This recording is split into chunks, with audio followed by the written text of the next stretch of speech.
אומר לאדוני מחסי ומצודתי אלוהי אפתח בו. אללהו אכבר.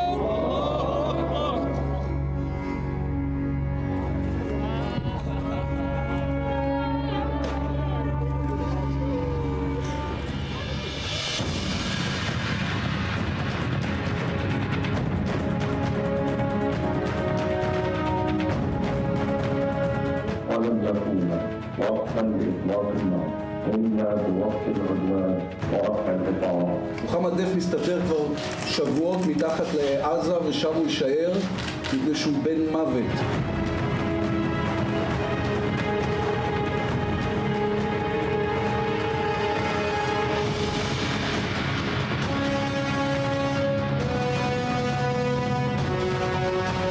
The imperative at the moment is the humanitarian one, and that demands an immediate ceasefire without conditions.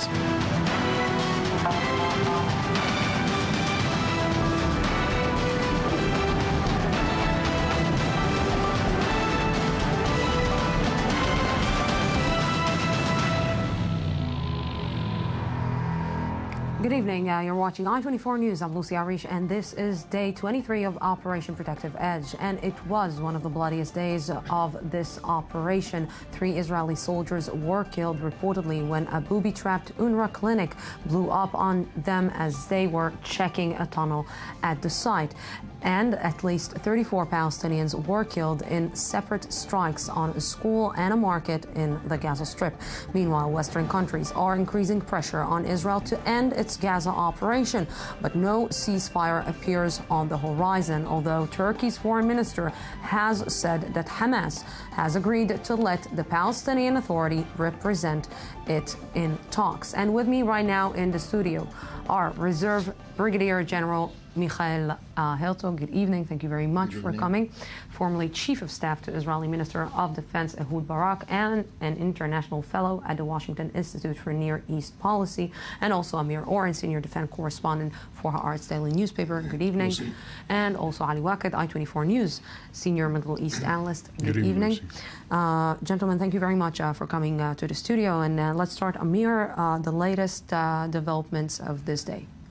The operation seems to be grinding to a halt, but it is a very bloody grind and a very bloody halt.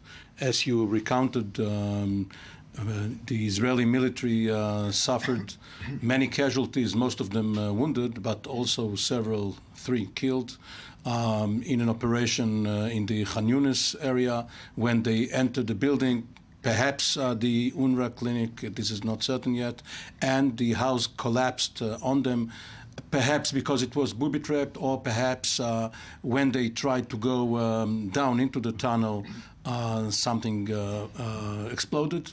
In any event, there was a rescue operation there, and all of the soldiers are now safely back in Israel or at hospital, but it is a devastating loss for Israel, the 3 killed, bringing the number of killed in action already to 56, plus 3 civilians, a very, very heavy price that Israel has been paying.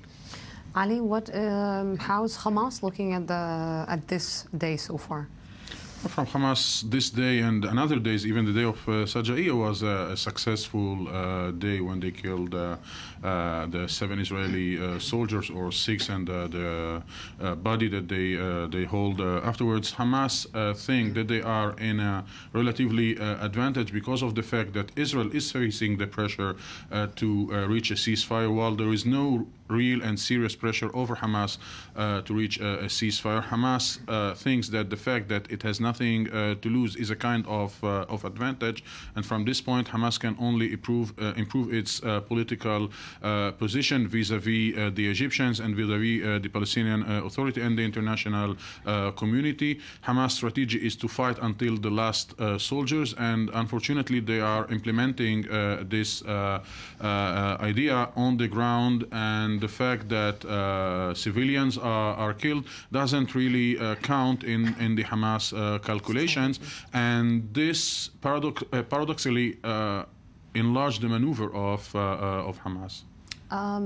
We're starting to hear, Mr. Herzog, a lot of criticism right now starting to happen. We're starting to hear it from a lot of fractions in the Israeli society about continuing this operation, and if really this operation is reaching the targets that it wanted to reach when Israel got into the Gaza Strip. Maybe Israel should not continue with this operation anymore? Well, since we are into the fourth week of this operation and we still don't see the end in sight, naturally there's a debate within Israel on how to proceed. Some people believe we have no choice but to intensify the operation until Hamas agrees to a ceasefire. Some people believe we should stop. I believe that for Israel it would be preferable to have a ceasefire arrangement under its terms. It's very hard to see how you get to that arrangement, and if we don't get it in the coming days, then I believe Israel will have to make a decision whether to intensify or take another course to stop. I don't think that a unilateral cessation is a preferable option for Israel, because it doesn't guarantee the complete cessation of the firing of rockets. And if they continue to occasionally fire rockets, Israel will respond and might be drawn back to Gaza. So there are no appealing options right now, and Israel continues with its military pressure. Lucy, if we examine the results of this operation on the political level, we see, for example, if we take the criteria of Egypt, Egypt started in a very firm position vis-à-vis the Hamas. General Sisi refused to consider any participation of Hamas in the Palestinian delegation.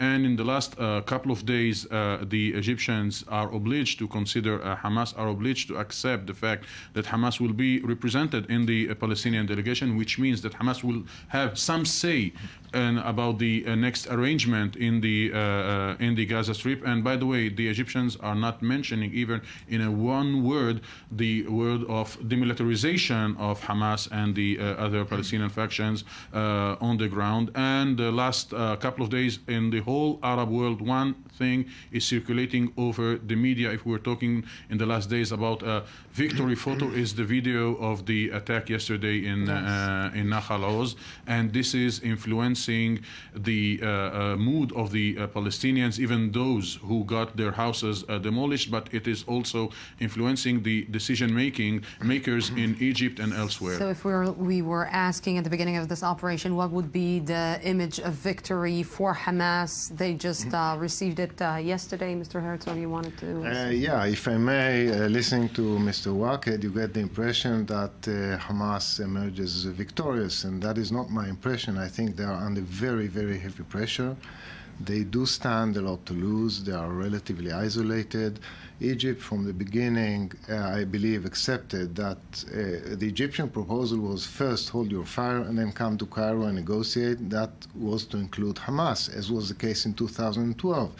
But I believe they sustained very heavy losses, even though they would not admit it. They try to portray outwardly as if they are winning, but I believe they are under very heavy pressure, and they face no lesser dilemmas than Israel. You know, but when we were hearing yesterday Mohammed Deif with maybe some kind of a historic statement, because he's not talking too much ever, saying that they're not losing, that they will continue fighting until the end. And when Ali is saying... Even if they are really winning, if they are conscious that they are losing, they will always present it as a win. And we were talking about this asymmetric fight between a big organized state and a group of couple of thousands or maybe 15,000 fighters of Hamas. But the world is seeing Hamas resisting to this huge pressure, militarily speaking, and the fact that they are not really taking into consideration right now. If in 2009 they took the question of the population and the future of the population, now because of their isolation, because of the fact that they lost the Muslim Brotherhood, they lost Iran financing, they believe that they have nothing to lose. Before I will ask you how much is Hezbollah going to get into this game, yes or no, I want to go right now live to our I-24 News correspondent, Jonathan Regev, who is right now standing near the Israel-Gaza border. The latest developments there, Jonathan? Yes, Lucy, if we spoke up until about an hour ago of a ceasefire from the Israeli side, not really accepted on the Hamas side. I think you can hear the sounds here on the Gaza border about a half hour ago, a very, very heavy shelling, artillery being shot from the Israeli side to the Gaza Strip right behind me. This has been going on for the last hour. These are the sounds that basically have been heard here every night since this operation began. If there was any hope that those 4 hours would lead to some kind of a ceasefire, I think that hope has quickly ended. Just to understand what the mood has been here over those 4 hours between 3 p.m. and 7 p.m. local time, while Israel was relatively not firing towards the Gaza Strip, Hamas responded with nearly 30 rockets landing from the Gaza Strip onto the Israeli side on all the regional councils surrounding the Gaza Strip. And as we said, over the past half hour,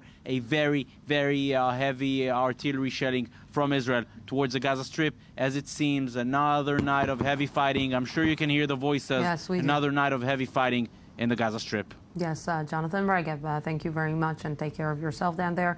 And we're just, like we said, today was one of the bloodiest days of Operation Protective Edge so far, and there is no ceasefire yet. I-24 News reporter Ur Shapira has the details.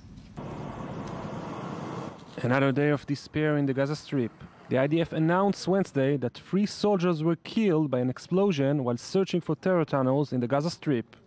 On the other side of the divide, the Palestinian Health Ministry, which is run by Hamas, accused Israel of shelling a school run by the United Nations Relief and Works Agency, killing at least 19 people.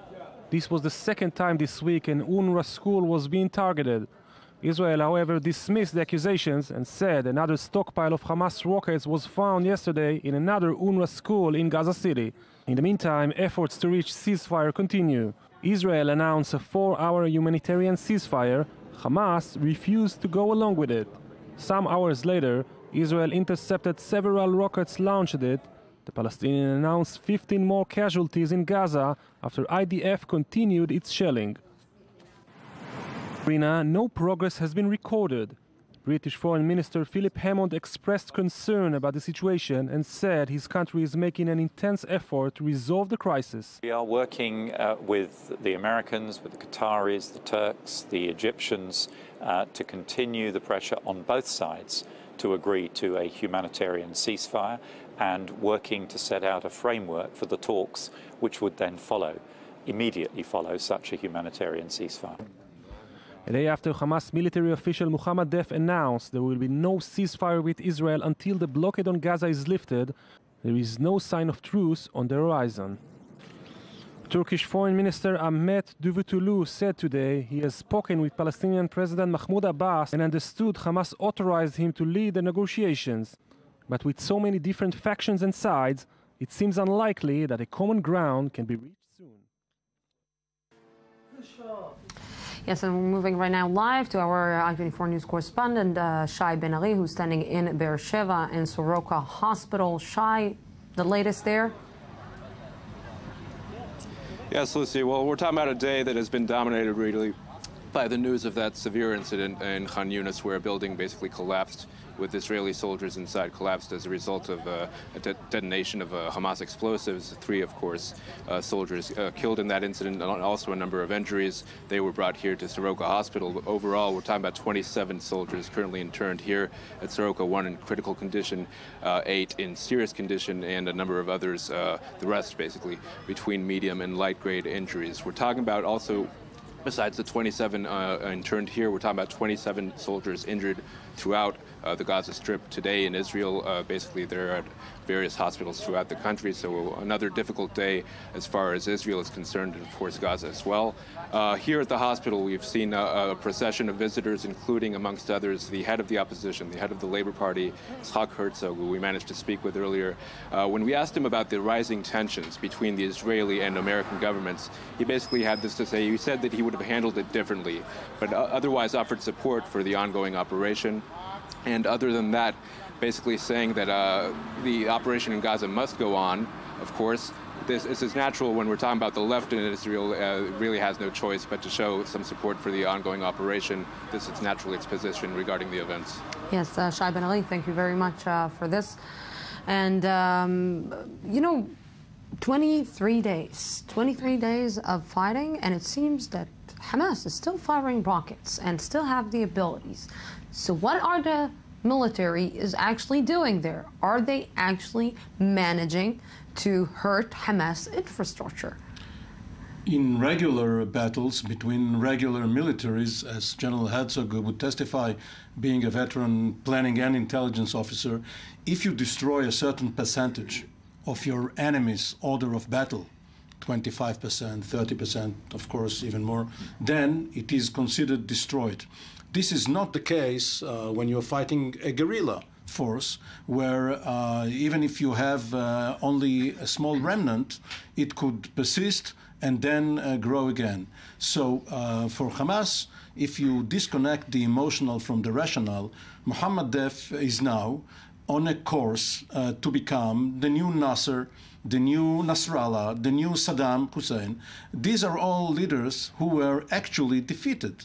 But in the Arab street, and the Palestinian street is now full of devastation, the Palestinian street in Gaza. But for the Palestinian street, for the masses, for a time, they are heroes until reality sinks in. And until when reality can continue to do so? Because it seems... Not forever, naturally. At a certain point, you'll have to stop. I have no doubt that Hamas's military capabilities are seriously degraded in this confrontation. First of all, the IDF is denying them a strategic asset, which is their offensive tunnels. They have invested years and millions of dollars in these tunnels and planning and all that.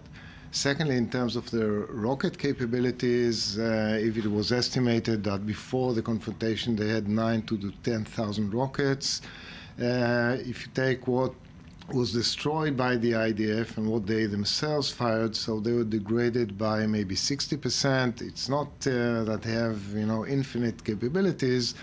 There is a toll that they are paying, and how exactly this is going to end, we'll have to wait and see. But there's From no your perspective, we're always talking about an operation, but it seems that the IDF, the military, is fighting another sophisticated military also, and it's not a guerrilla anymore. It is a well-trained militants who are having their training abroad by maybe really progressed other military forces and coming back to fight for them. Can you still call it an operation? Well, I don't want to go into the definition if it's an operation or war, or asymmetric war. There is no doubt that Hamas really upgraded their military capabilities since the last round of confrontation.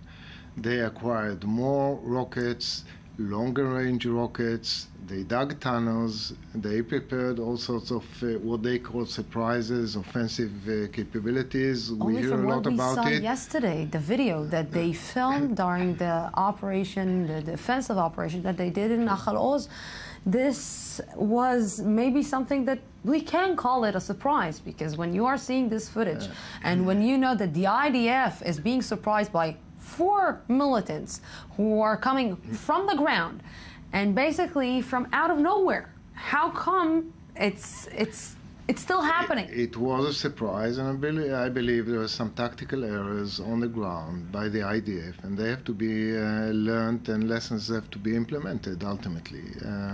But as I said, there's no doubt that they learned lessons from previous rounds, upgraded their capabilities. There's still no match for the IDF. They are much weaker, but certainly they prepared some new capabilities. Lucy, I think the issue here is what Hamas, I do agree with General Herzog that they lost important parts of their capacities.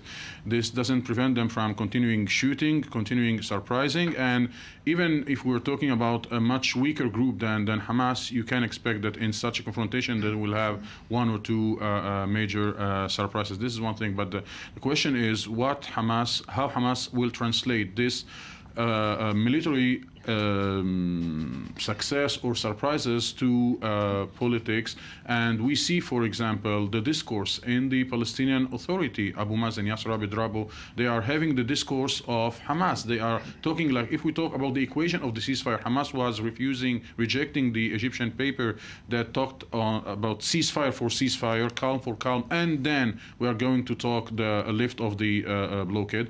In the last days, in the Palestinian official media, they are raising the issue of blockade for ceasefire and not ceasefire for ceasefire. Now, this is publicly. I'm sure that in the internal rooms, the Palestinian Authority, the music is different, but they are obliged to be at the same line of Hamas. This is the line that the population wants to hear, that this war aims to end the blockade over the Gaza Strip and not to rescue Hamas politically. We've been mentioning a lot Mohammed Deif in the last few days. How strong is he?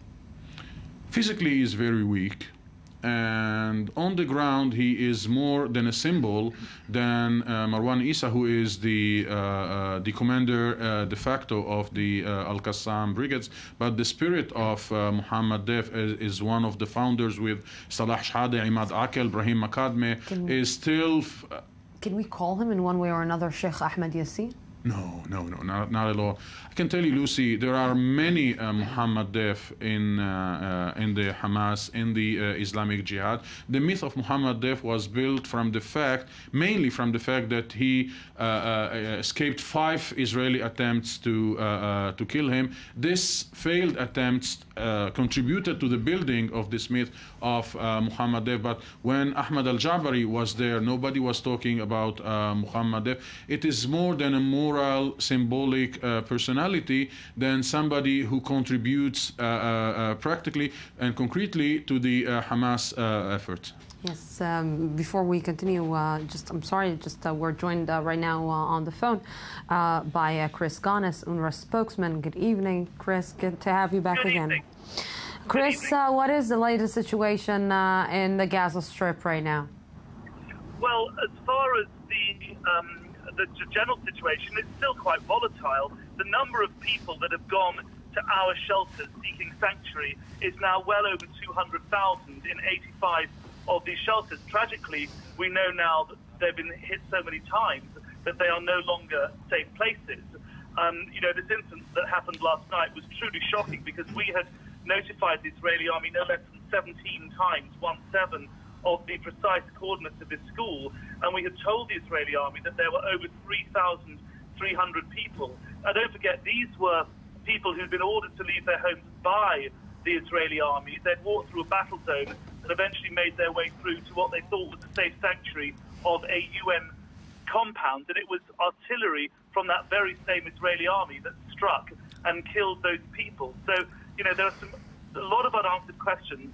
We have condemned this in the strongest possible terms as a serious violation of international law, but UNRWA, frankly, is overwhelmed, and we need bigger political forces here to come and shoulder their responsibilities.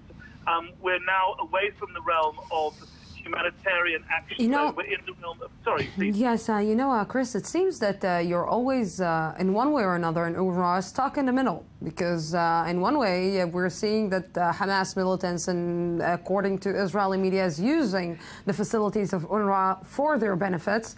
And you need to provide help for the civilians in the Gaza Strip. And from the other way, you see the Israelis who need to retaliate from these places and get information that these places are being some kind of a bunker for all these militants. So how do you handle this?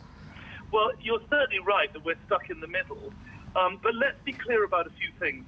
First of all, there is no evidence whatsoever that there were militants in our compound that were struck.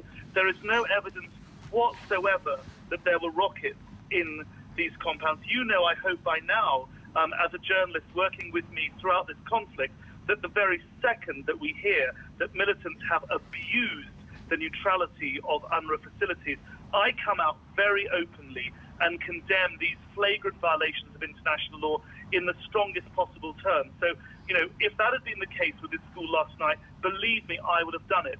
Now, the question then is, if there are militants not in but around an UNRWA installation, and I have no evidence that there was. You need to talk to the IDF about that. Does that justify hitting a school in which there were 3,300 people? I would have thought that the proper thing to do would be to try and allow civilians to be evacuated, and I'm not aware of any attempt by any of the parties to this conflict, and certainly not the Israeli army or any militant group, allowing civilians to be evacuated. And the fact that they were not evacuated, just as they were not evacuated in the Beit Hanun incident on Thursday last week, meant that there were utterly tragic consequences for civilians. Yes, Mr. Gunnis, thank you very much for this. Very strange symmetry that the spokesman draws between the sides. Yes. One which used the UNRWA facility to launch rockets at Israeli civilians, and one which, according to him, did not give early warning in order to evacuate. But obviously the United Nations is in a tough position, and these statements should not be taken at face value. Yeah, you know, we are talking and we are hearing and we are seeing the images which are coming from the Gaza Strip, and you know, it's almost maybe an impossible. It seems that everyone got just so deep in this mud that they don't know how to get out of it. More than that, there is this feeling that Prime Minister Benjamin Netanyahu is not able to actually take a decision. Well, because at the beginning it was, okay, he is cautious, but now it seems that maybe he's scared. Netanyahu and his senior ministers did not want this ground action. For them, the air campaign was sufficient, and they were drawn into it perhaps by miscalculation. Now that they are stuck in it, Netanyahu finds it difficult to lead and get a decision through his cabinet and forcefully position himself so that if he is not in the majority, he is even willing to resign his position following the campaign. However, having said that, this seems, in all caution, this seems to be the last weekend of the operation, because General Sami Turjaman, Major General Turjaman, the commanding general of the Southern Front and the man in charge of the operation, has just said that all he needs is a couple of days to finish with the tunnels. Once he does that, he will announce mission accomplished, and therefore will be able to withdraw. Of course, you would still have the rockets to contend with. Yes, and the Minister of Defense said it's 2 weeks ago. The Minister of Defense, of course, took it from General Turjaman last week. Yeah, but you know, it's Middle East time. Gentlemen, thank you very much for this. Thank you very much for coming to the studio. And we're going out for a small break, 2-minute break, and then we will be back. Don't go anywhere. אומר לאדוני מחסי ומצודתי אלוהי אבטח בו. אלוהו אכבר.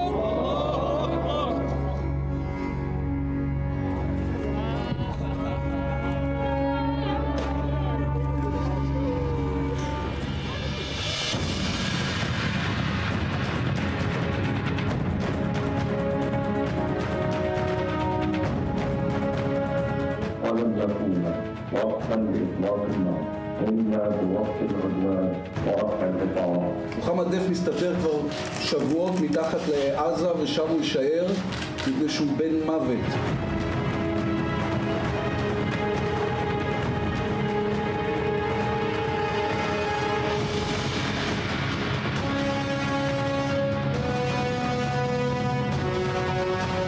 The imperative at the moment is the humanitarian one, and that demands an immediate ceasefire without conditions.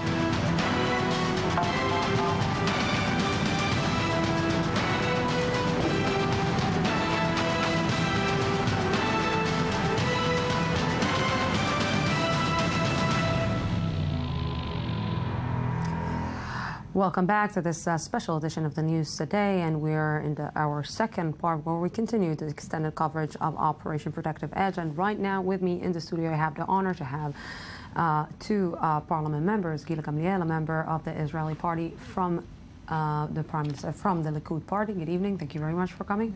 And also Nitzan Horowitz, a member of the Israeli parliament from the Meretz party. Good evening. Thank you very much for coming. Good evening. We just heard that the cabinet meeting just finished, was just and no big decisions, just that they're going to convene again yet tomorrow. No big decisions from the Prime Minister yet again at the beginning. I just finished the other section by saying that it seems at the beginning that the Prime Minister is really cautious. He's taking it step by step. But on day 23, it seems that the Prime Minister is more afraid to take a decision than to actually do something. Prime Minister Netanyahu all the way is behaving with a very sensitive about all the situation, and is making what the Israeli needs and what the army needs and what the needs that we can bring the goals of this operation. And the goals are to bring again the silence and the security for the citizens of Israel. And it means that we need to do two things. First of all, that from Gaza Strip, the terror organization, the Hamas, cannot send any more rockets to Israel. And the other thing is that not rocket, not missiles, nothing against the citizen in Israel. And in the other way about the tunnels that you need, what we need in this operation is that no terrorist can come through the tunnels to get inside the Israeli. Think to yourself that a family is sitting at home with their kids, and suddenly somebody is getting inside their house from these tunnels. Yeah, but for years, people in the South, kidnapped. But for years, people in the South were complaining that something is happening under the ground, but people up there and the government said, okay, these people are crazy. They're just hearing too many bombs already, so they're starting to imagine something. And just yesterday, we saw in the Israeli media that Prime Minister and the Defense Minister already knew about the tunnels. They knew about what is going on, but everyone just decided to stay silent. First of all, of course, they knew about the tunnels, but we know about a lot of problems and threats against Israel, and Israel is not going to attack anybody, only if we have to do it because the other side is using these threats against Israel. It means that at the beginning, we need to understand that Netanyahu said, I want silence, and if it will be silence for silence, for both sides. But unfortunately, the Hamas disagree and they keep sending missiles against the Israelis.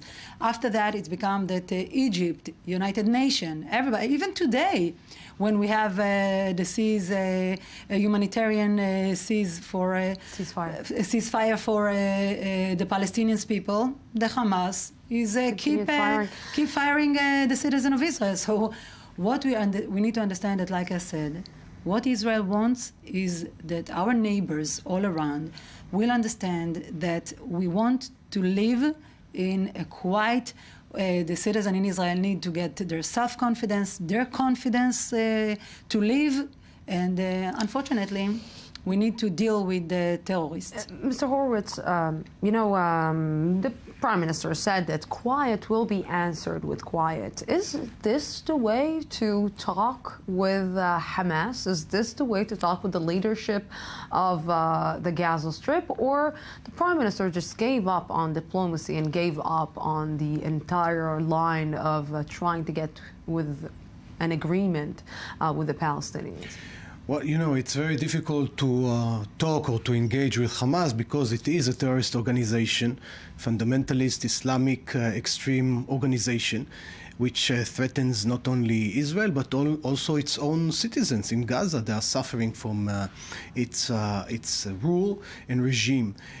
The way to deal with it is to form a regional coalition and to make a root canal treatment to Gaza, to treat with the real problems of Gaza. And this, I think, cannot be done with Hamas. Hamas should be taken out of the equation. I think the Palestinian Authority under the presidency of President Abbas should take control of Gaza. This is a process. This will not happen tomorrow.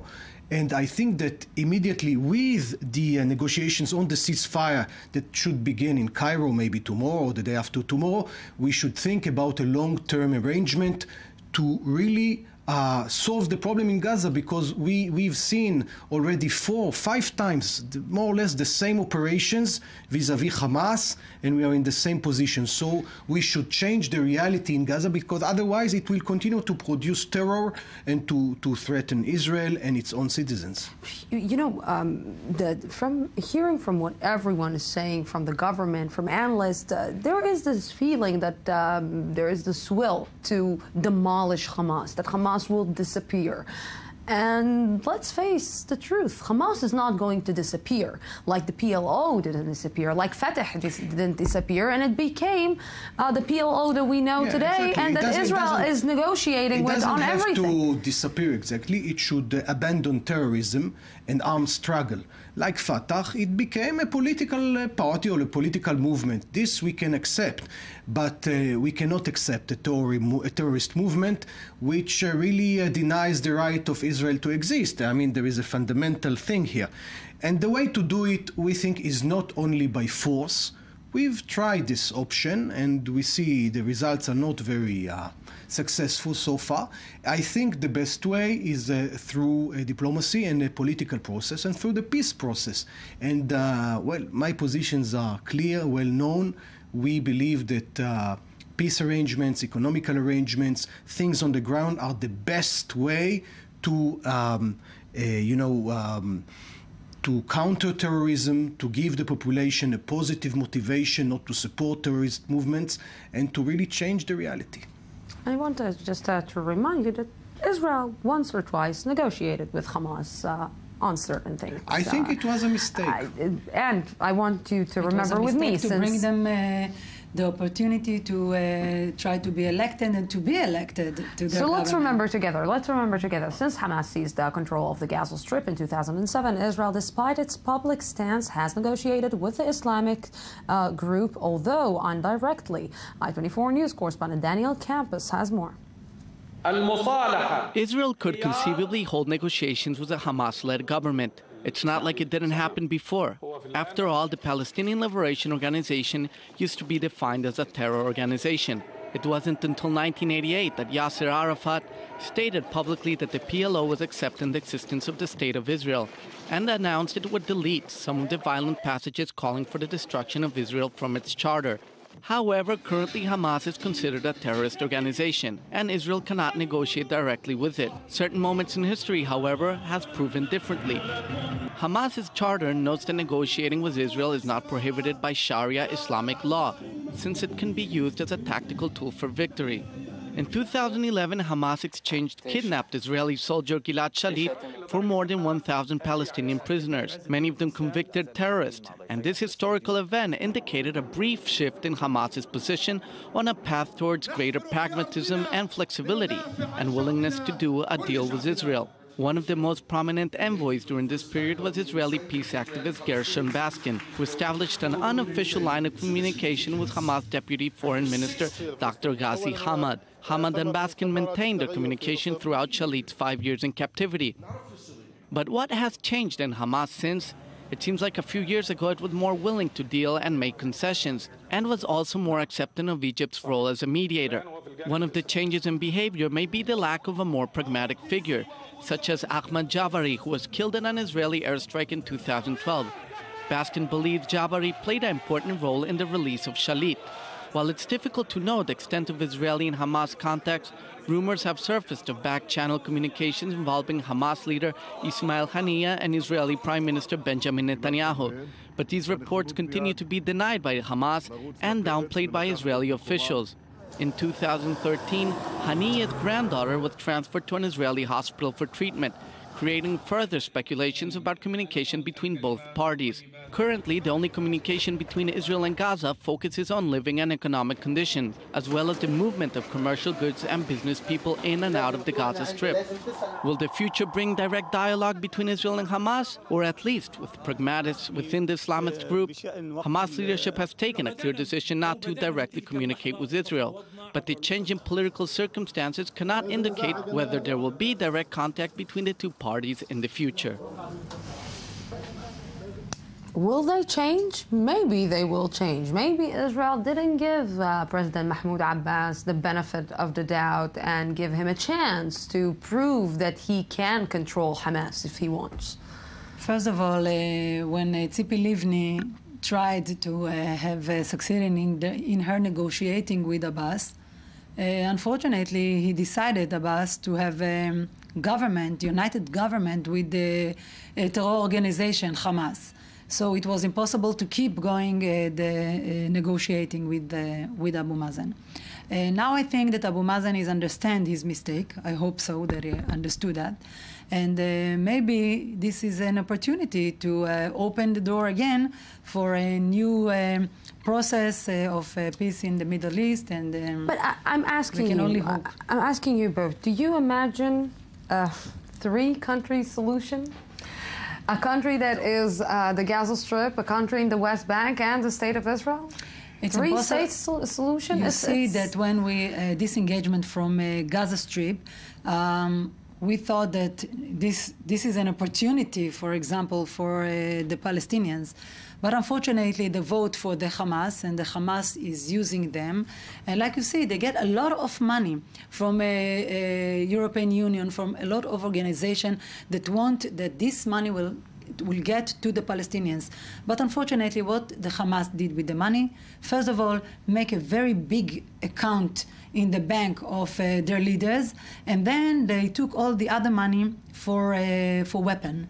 How do you think that you can have any state with leaders like that behaving their people? To make Mahmoud Abbas is the stronger. problem.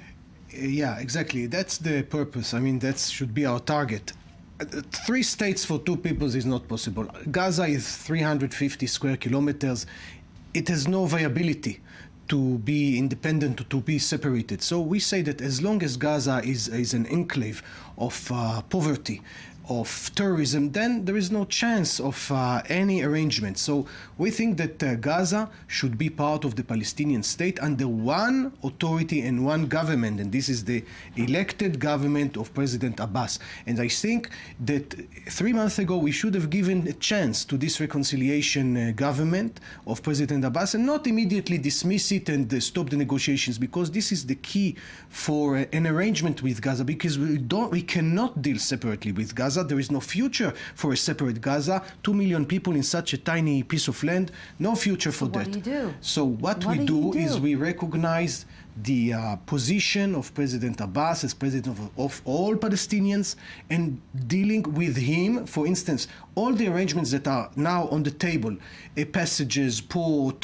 commodities, energy, all the money, everything that now is being debated with the different mediators, with the Egyptians, with the Americans, should be first of all, should be debated with Abu Mazen, first of all, and he should be given the authority, the money, and all the other means to control, first of all, from the outside, and then gradually from the inside. It is a process. It is not easy to do.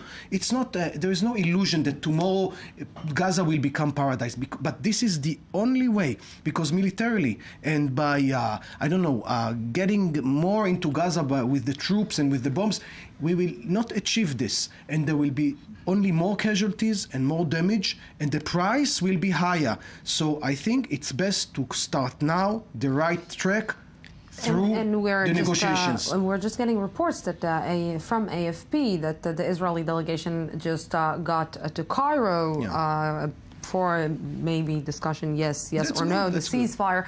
But, you know, we are seeing that right now Israel is dealing with, let's say, in one way or another, really courageous president in the West Bank and for the Palestinians. We know that what President Mahmoud Abbas did is unprecedented. None of the leaders, of the Palestinian leaders, ever did this again, ever condemned kidnapping and condemned Hamas and went out and in front of 60, 70 Islamic countries said that this is wrong, this is not the way, said some really courageous things. And the first thing that he gets from the Israelis is, you're not doing enough. You're not, you're getting a slap in the face. He's getting another slap from the Israelis. And it seems that the Israelis are not actually understanding that he needs to actually face his own people and actually handle his own inner politics, because sometimes Israel forgets that they're not controlling his politics as well. And he's not a Superman, you know. If we it's keep, not a Superman, no, but if we keep harassing him and calling him terrorist and stop the money that we should give him, then he has no endless power. He will collapse, and then we will have to deal with maybe a third intifada. So it's a big mistake, and I think we should strengthen the Palestinian president, and we should deal first with him and not with Hamas, and then Hamas will be under his control, and this is the way to do it. No, you mean that if Hamas is with him in the government, it's impossible to keep talking with them, because this is the government that is government of the Fatah and Hamas together. It means that the Fatah is bringing the Hamas organization that their values to be contact about international. They are part of my people. But it's I need to control them. If he wants to control the people, I can more feel comfortable with what you said before, that all the options that now will be opened from Egypt and from Israel to bring the people, the Palestinian people in Gaza Strip, will went through him. This is an option to make him stronger. But he needs to understand that there is no option that he will keep this government with the Hamas. Well, it's not make any sense that in one hand we will say that the Hamas is the terror organization that murdered innocent people.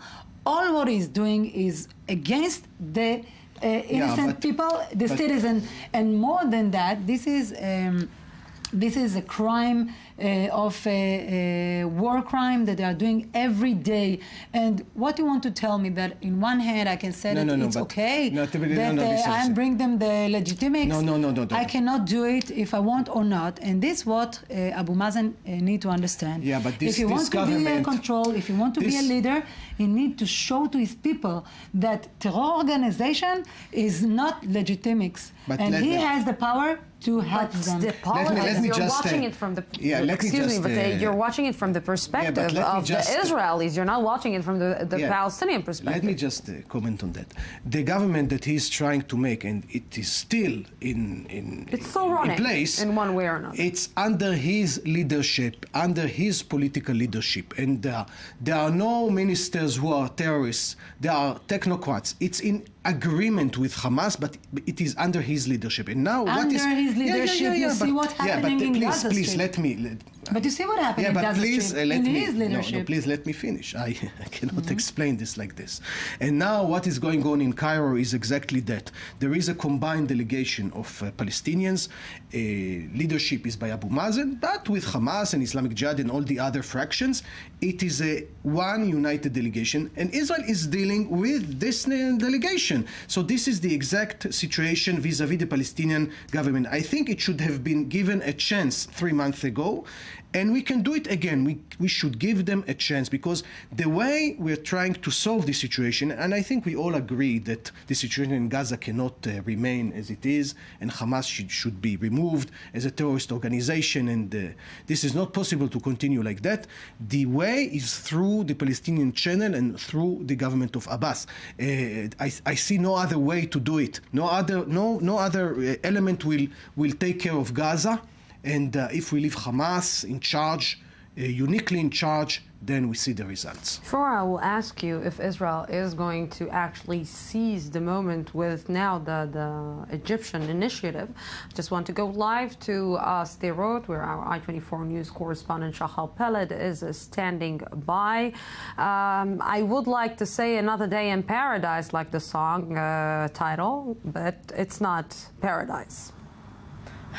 Not really, no. No, Lucy, unfortunately. Continuous bombardments and explosions. We hear every 10 to 20 seconds coming from inside the Gaza Strip. Israeli artillery and aircrafts of the Israeli Defense Forces are striking the Strip. We hear these explosions throughout the day, but come evening and nightfall, this is a 10 to 20 seconds event. And despite the humanitarian ceasefire window today, a 4-hour ceasefire, which was more in the talking sphere, we continued witnessing and hearing the ongoing fire from the Gaza Strip, continuous fire over most of the towns and cities of the south of Israel, and the Israeli military itself continuing its operation inside the Gaza Strip. We know of the operation going on in the northern part of the Strip, but also in the Khan Yunis city in the southern part of Gaza, where a tunnel was found underneath a house. 2 explosive devices detonated there, injuring several Israeli soldiers, and we also learned of the 3 Israeli soldiers killed today afternoon in the Strip. So the fighting is definitely far from ending. Yes, Shahal Peled, thank you very, very much for this, and take care of yourself down there. I started asking you, and until when? Until when can we continue reporting on this operation? Well, you see, I think it should be stopped, and we should start the diplomatic channel right away. I don't see the advantages in keeping this war on. Of course, there are still some military targets that should be taken care of, especially the tunnels. This is a real threat, and I think that the IDF, I mean the Israeli military, should finish with taking care of the tunnels. Should Israel accept the Egyptian initiative? Of course, but the question is whether this is a real initiative that is going to happen really soon, because this is what we need. If we're talking here about an initiative that will take a long time, then I'm not sure about it. But this is, I think, the only practical way to go on. The negotiations are going to start in Cairo with the formal delegation. So this is how it is going to be. This is how it is going to be, whether we like it or not. So this is where we are. Now, as soon as the military targets are sort of taken care of, then I think there is no need, and there is a danger in continuing the fight into Gaza City, into the cities, into the heavily populated area. The damage is already enormous, and it should be stopped. This is the goal of the operation, exactly what you said, that the targets that we need is to stop the option of terrorists to get through tunnels. It means that we need to destroy the tunnels. This is one of the targets. And the other target is that all the bombs and the missiles that are coming from Gaza Strip cannot be used against our citizens. And that's it. This was the beginning target and the beginning goals of this operation. And when we will get it, we can stop this operation. You know, we're analyzing what would be the day after, how would look the day after the operation. What would happen to Prime Minister Benjamin Netanyahu the day after the operation? Because it seems that the situation inside his coalition, it's far from being a good one. First of all, from the beginning of this coalition, it was far to be a good one. But when you look at what will be after, first of all, we need to wait. And I think that Prime Minister Netanyahu was the leader that everybody feels so safe when he is the leader and not the others in this way.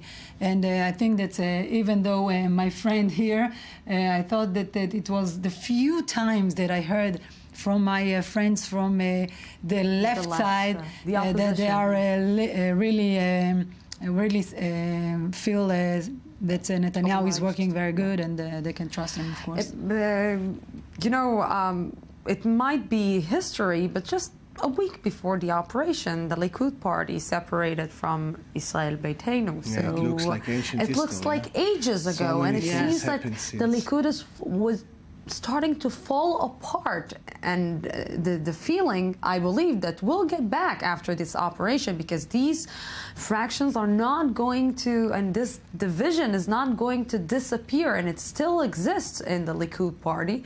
And a lot of voices were talking about maybe it's time for Prime Minister Benjamin Netanyahu to just take 2 steps or 3 steps or 10 steps back. I think that in this operation, I didn't hear it at all. I hear my neighbors that ever thinking to vote Netanyahu. They told me in the elevator, listen, I want you to tell to your prime minister that this is my first time thinking to vote for him. And I think that I saw one poll in the media that shows that more than that, it's 16% of the people that are thinking at their first time to vote for Netanyahu.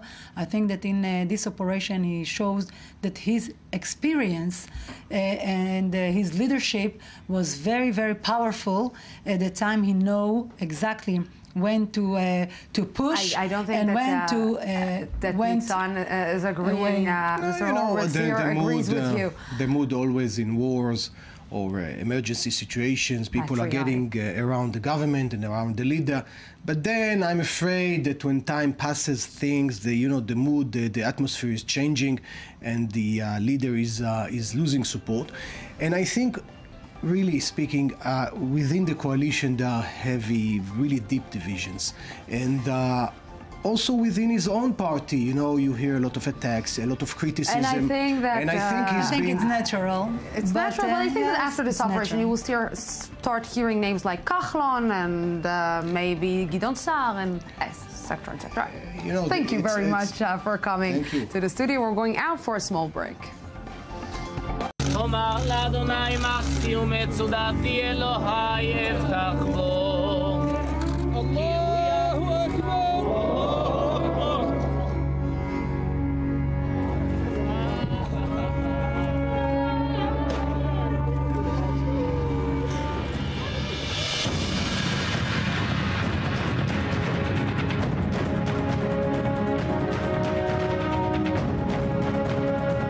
ولم يكون وقتا لإطلاق النار إلا بوقت العدوان ورفع القطاع. מוחמד דף מסתתר כבר שבועות מתחת לעזה ושם הוא יישאר מפני שהוא בן מוות.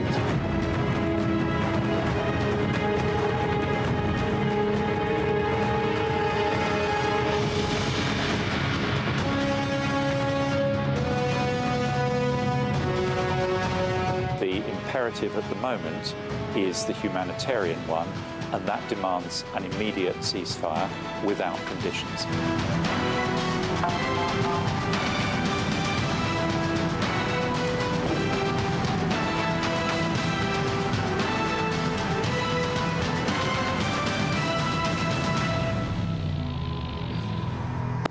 Welcome back to the special edition of the News Today. You don't know what just happened here in the small break. They already started arguing and discussing before I even presented them. I know that you're coming from the Arabic studio, so you're already coming with a good ground. But let's present give you a proper presentation. Dr. Idil Zelkovich of the Esri Center for Iran and Persian Gulf Studies from the University of Haifa. Good evening. Thank you very much for coming. My pleasure. Expert, of course, on Palestinian politics and society. Maybe you will be able to mediate between the sides, and Dimitri Deliani, member of Fatah Revolutionary Council. Good evening. Good to have you. Thanks for having me. And also Eli Shaked, former Israeli ambassador to Egypt. Good evening. Good evening. Good to have you here. Thank you very much for coming. Should I say go, or should I just ask who is doing what wrong? You are asking me? Yes. Well, there are two very different versions. What we know is that Israel is a state that is trying, a democratic state, unlike all its Arab neighbors, 22 Arab states that are very much against democracy. And we are trying to live in peace with our neighbors since 1948. Time and again, we are facing hostility, terrorist activities, shooting at our civilians. And for the Arabs, it's okay. They are allowed. They can shoot at Israeli civilians. The Israelis are not allowed to retaliate. You see, the Arab believes that he can punch the other side on the face. But if the other side dares to give him back a punch, and could be 2 punches, then this is a disaster. Is it so, Mr. Giuliani? Is it so? If I'm going to punch you, you're not. If you're going to punch me, you're going to expect that I'm not going to punch you back. We just I'm a woman, but I know how to punch. I know we don't hate women, but I just experienced a little bit of delusion. I have to seriously ask you, what kind of weed are you smoking? We are not the ones that came from Poland over here, but I'm not going to go through history. That's why the death toll historically has been 130,000 Palestinians to 25,000 Israelis throughout all wars. There is no possible way you can say that we hit more. So with numbers, that's a lie. The second thing is the whole thing of attempting or pretending to want to live in peace while occupying others' lands is just unbelievable. Third thing, claiming that you are a democracy. Israeli society, maybe at one time it was democracy for Jews only living in Israel. But now you have 25% of the population who is religious. They believe their political views are based on 3,000-year-old text. Imagine people putting 25% of population, 25% believe they shape their political views based on 3,000-year-old text. And you have around 20% coming from Russia with no democratic experience. And then you come and tell me that this, what used to be a Jewish democracy, is still even a Jewish democracy now. It is a fascist state, and the legislation at the Knesset is the biggest example. You remember the last time that you were here? Yeah, a couple of days ago. Just a couple of days ago. Yeah. And you called the rockets, remember? Flying pipes. Flying pipes. So we had a debate over if the Palestinians have flying pipes, yes, and they are throwing flying pipes, yes, on this big country that has an advanced military, yes, is this a smart move? It's not at all. And I told you then, I keep on saying it now, and before that, stupid, it is. I wouldn't say it's wrong. Maybe the purposes are different because not smart. But I tell you it's not smart at all. Let me tell you what's idiotic on the Israeli side as well. This is my job to be diplomatic. Look, let me tell you what's idiotic on the Israeli side. You have tunnels that have, in the past few years, have got 1 Israeli killed and 1 kidnapped. In order to destroy the tunnels, you send your army and get 50 of them killed. We say 90, you say 50, but whatever it is. And you haven't really demolished all of them, and you have killed 1,300 Palestinians. You have a responsibility of their blood on your hands. You have morally sunk so deep down under earth that nobody can ever believe it. You are labeled as war criminal, and soon your people will know. Israeli people are not stupid people. They will know that this government is a war criminal, and the propagandists they hire cannot cover up for that. It would be an idiotic to think that you can cover for that. Before you answer, I know that you want to answer.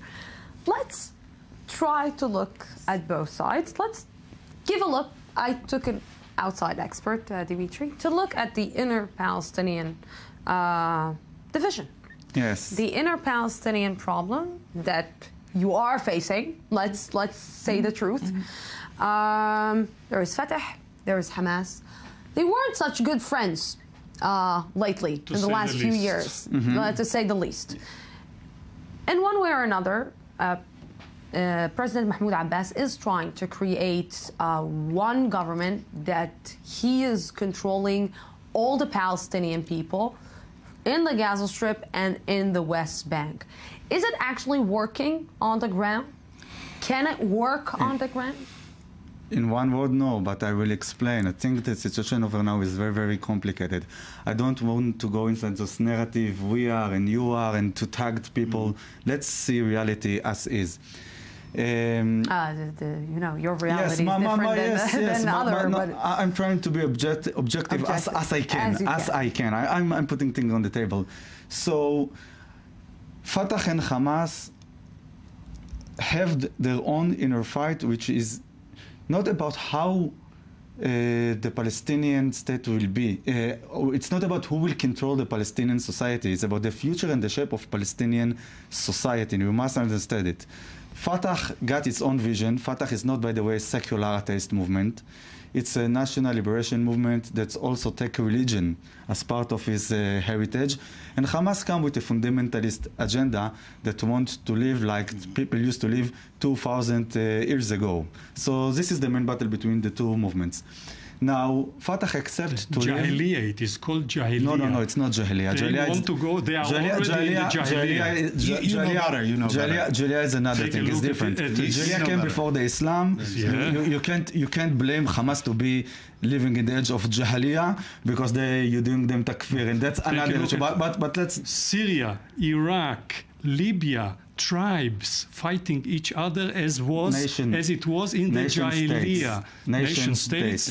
And you are being so civilized by bombing kids and killing 1,300 with your F-16s. You're civilized and they're not. Gentlemen, since Sykes-Picot, we know today that the national identity is a primordial one, and people live according to borders. People are being educated to think in nation states. But not anymore, sir. Not anymore. Where?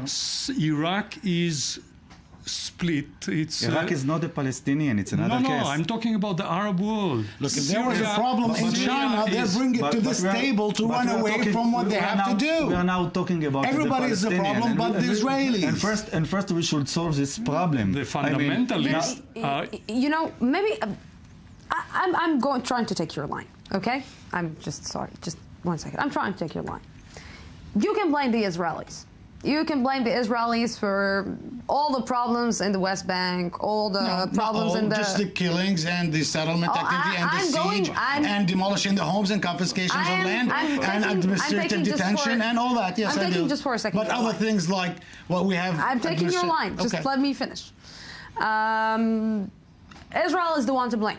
Israel is the one to blame with the economic problems. Israel is the one to blame with the killing. Israel is the one to blame with 1,200 things. Yeah. The Palestinians you don't blame the Palestinians with anything? No. No, I know his name was Dimitri. Just let him.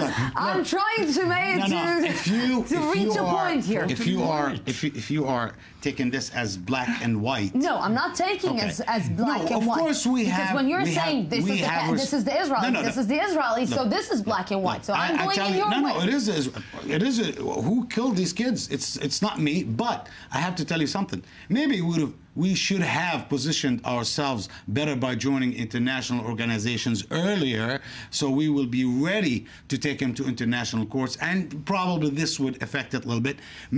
Probably, we should have worked something out with better education, this and that. We could have done a lot, but we will not take a blame for the murder of our people on the hands of the bloodthirsty government of Israel and the right-wing coalition that sees nothing but of their likes. They don't even see the Israeli left. They don't even consider them Israelis enough. I tell you something, and if you in the street today, you criticize the war, and you're an Israeli Jew, you criticize the war, you will get bashed by people.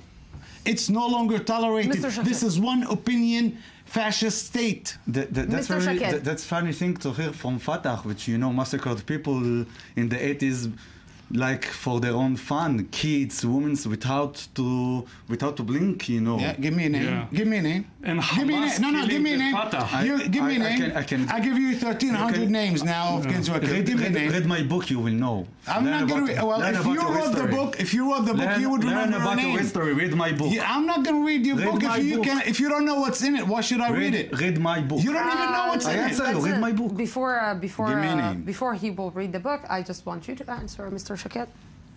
Well, when I look at the past 66, 67 years, not so long, I see on the Palestinian side 4 leaders. one was the worst of the others, since Haj Amin al-Husseini, Shukeri, Arafat, and now Abu Mazen. On the Israeli side, there were how many prime ministers? 15, 18, left, right, center, all kind of parties and prime ministers we had in the last 66 years of independence of Israel. Is it possible to say that none of our prime ministers since Ben-Gurion till today, through Golda Meir and Rabin and Shimon Peres, left and right and center, none of them was good, none of them wanted, they are all fascists who looked for the Palestinian, poor Palestinian blood and eating Palestinian children for breakfast? All of them are right-wing fascists? All of them? No, I didn't say all of them, but I said that at least our first president recognized the state of Israel. Now, none of the people that you mentioned recognized the state of Palestine or our right for self-determination. The whole issue of Zionist political theory does not allow for accepting the others. Look at him when he started talking. He was mentioning and classifying our leaders as if he want to make one of our leaders of his liking, because this supremacist thought really does not work and does not work for us. I don't choose your leaders. You chose people like Bennett in a cabinet. You chose people like Netanyahu. You chose Sharon, who was kicked out of being defense minister for being a war criminal. Your opponent, prime minister, we sat with him. We don't pick your leaders. We respect your right. But as racist as you are, you don't give us the same right. You don't give us the respect to Sharon elect our is a war criminal because by your government. By your government. Don't shout at me. By your government. You are an Arab. Don't shout at me. And you're a Jew. Sharon, don't point at me. Sharon. Don't point at me. Sharon is a war criminal because Christians in Beirut killed Palestinians. Can you imagine the absurdity? It was a committee out of your government that said that he was a war criminal, not me. The phalanx. Not me. It's Israeli Palestinians. I want you just both to respect each other, an Arab or a Jew. It got nothing to do with the fact that he's an Arab. I'm proud to be an Arab anyway. Or he got nothing to do with the fact that he's a Jew, that he should not respond. So I didn't say that. I said don't point at me. Don't point at me. But it got nothing to do with the fact that he's a Jew. Responding is a right. Pointing at people is aggressive. Something he's used to. I am aggressive. This studio is more fascist, aggressive. This studio is more non-religious. Let me be a little bit cliche. We're all human beings in this studio, at least for the next 15 minutes. I just want to add a comment that even though in those days, the majority of the Israelis, left, right, whatever, still got major support. You can still find a major support among Israelis for the two-state solution. Now, we are asking ourselves, are you ready to do it? And are you ready also to neglect Hamas and to condemn the war crimes that she is doing to the Gazans in order to promote this idea? We are reaching hand for peace. That's a fair question. Well, that would be great if you condemn the massacres that took place on the hands of the Israeli army all throughout the history of the conflict. 135 or 130,000 Palestinian people have lost their lives and displaced and so many tragedies. If you would denounce that, we will denounce on our part. That's Mr. one. Let me get to the second point. Please. The second point, are we ready for peace? We are the people who are living under occupation. We are the ones being suffocated. We have the need for peace. If you look, why? Because we want to live normal lives. Once you start this, I'll tell you something. No, you can't blame the victim. I'm totally agree. You cannot blame the victim, and you cannot equate between I don't agree. I'm asking. I don't blame you for nothing. I just asking a question. I'm trying to answer you. And as far as we are willing to go as far as possible for peace, we have recognized the state of Israel. We have conducted negotiations, endless negotiations, pointless negotiations, and I still say pointless negotiations, not to prove to the Israeli government that we want peace, to prove to the Israeli people that we want peace. And the Israeli people by any sudden PR move on the hands of Netanyahu, they shift. But I'm sure they will shift back because everybody's looking for a future. We're looking for a future for our kids. You're looking for a future for your kids. We cannot let people as radical and trigger-happy, bloodthirsty as whoever it is to dictate where we're going. When you're saying as whomever it is, you're including also Hamas leadership? I'm including everybody, any person, including Palestinian. Please respect yourself because I will disrespect you so bad. Illusions, okay? Illusions is something that dreams. you do. Honestly, you respect yourself, and when I talk, you just be quiet. No, anyway, be quiet when I talk. You'll get your turn. Don't worry about it. You got your government supporting you with the channels. I'm a fascist. As a fascist, it is very difficult for me to be quiet and don't and forget to respect that you. You're much older than I am, and I'll make you shut up. Yeah. Anyway, I'll tell you something. If we all look for the future, if you're asking me to condemn Hamas at this point, I'm one of the people that worked hard on the peace campaigns on the Palestinian Society. I was one of the people that signed his name on letters asking not to retaliate and was published when Israel killed Ahmed Yassin and others. I was one of those people. I don't need to put forward a statement at this time of war to prove where I am. And I'm not the only person. The vast majority of Palestinians, the vast majority of Fatah is like that. The vast majority of the Palestinians are like this because we want to live. We are the ones under occupation. Now Mr. Shaked, maybe the Israelis are expecting a little bit too much from the Palestinians. Maybe the Israelis are expecting the Palestinians to act and to say things that Israel, as a democratic country, allows, and the Palestinian territories and the culture and the leadership and 1,200 more reasons are not allowing them to say. Because we know that it's a different rule. We know that the rules are totally different than in Israel. So maybe the Israelis are expecting a little bit too much. Well, maybe.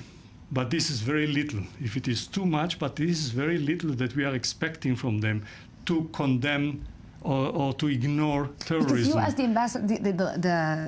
ambassador that was in Egypt, you know that it's totally different. You know the thinking of the Arab world. You know that it's not like the Western world. You know that people who speak the Arabic language, who are Muslims, who are growing up in different culture are acting in a different way, not like the way that you are acting in your own country and by the way that you are educated. You are 100% right. But still, what we are expecting is very little from the Palestinians, from the Arab, is not to support and back terrorism against anybody. This is too much to expect from, well, in 1947, there was no occupation, Israeli fascist occupation. The UN came with an idea of two-state solution. Those who denied it, objected it, were his predecessors. The Jewish community, the small Jewish community in Israel at that time accepted it, and there is now a state of Israel, prosperous, democratic for 66 years. Since then, the idea of two-state solution was raised time and again. Ehud Barak, the prime minister, offered to Arafat a two-state solution, including the split of Jerusalem as the capital city of the Palestinian people, denied by Arafat and Intifada. Ehud Olmert even went further to suggest a two-state solution with East Jerusalem. It was objected. Tzipi Livni went all the way toward the idea of a two-state solution. Is it so? Is it so? Like Shimon Peres used to say, yes and no. But I want to point something over here. I see that both of you try to represent a narrative. And you know, this is a battle of and narratives. it's okay, of course. If it wasn't a battle of narratives, clash of identities, and I wouldn't have a job right now. Clash of identities, unemployment. But I want to say regarding to this narrative that if I trying to think now geostrategically, I see that this point of time, we are Israeli and Palestinians. I mean, the moderate, the tolerant ones, and I believe all of us belong to the rational camp over here. We are all of us rational people. We can find today more mutual, more share than dividing us. I believe that one of the outcome of this war, and I don't call it operation anymore. It's a war. And by the way, our government still don't treat it as a war, by the way. They're still thinking this is an operation. But that's another issue. But I believe that one of the outcome of this war is that if you want to build a regional policy, you must understand that the West Bank and the Gaza Strip are one unit. You cannot differentiate between them anymore. Now the question for us as the Israelis, not the Palestinians, for us the Israelis, is who will be the leader of this political scene, and with who we're going to cooperate to negotiate, or with who with who we are going to confront. And you have on the other side somebody who speaks in one language that you can negotiate with? Yes, and his name is Abu Mazen. You know, I was surprised by one comment. You said one unit. That's another problem, and this is their problem. They should solve it. No, I'll tell you about with Gaza. Hamas. With the celebration of launch of Fatah, 1 million Palestinians came out. Half million. It's we say a million. Okay. Okay, we say I'm as a researcher say half million. Okay, half a million. For us, we say a million out of 1.8 million. The 800,000 include Hamas, other factions, sick people, lazy people, people who didn't feel like going out, people didn't have money to get on a bus. So we have the majority of Gaza. Fatah has the support of Gaza. Fatah has the support of the West Bank. This is not an issue.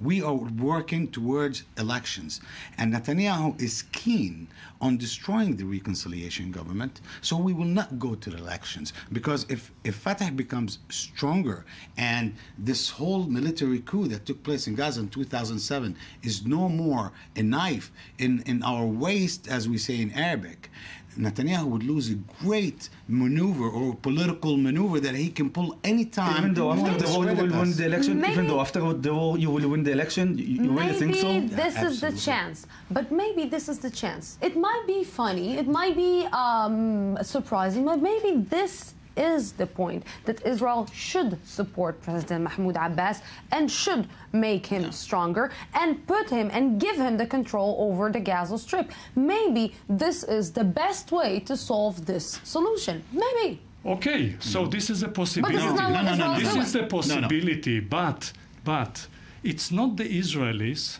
that pushed the Fatah from the roofs in 2007. It was the friends from Hamas, the cousins, the brothers, who pushed them from the roofs to their deaths. They are butchered. Absolutely, and it was an Israeli that killed Rabin, and it was the Argon or the Haganah that bombed the ship of people coming in from Eastern Europe, killed tens of Jews trying to immigrate to Israel. It was Jews killing Jews as well. It happens. That's not the end of the world. What I'm saying is, Can you forgive it's not. Hamas? What? Can you forgive Hamas? I already did.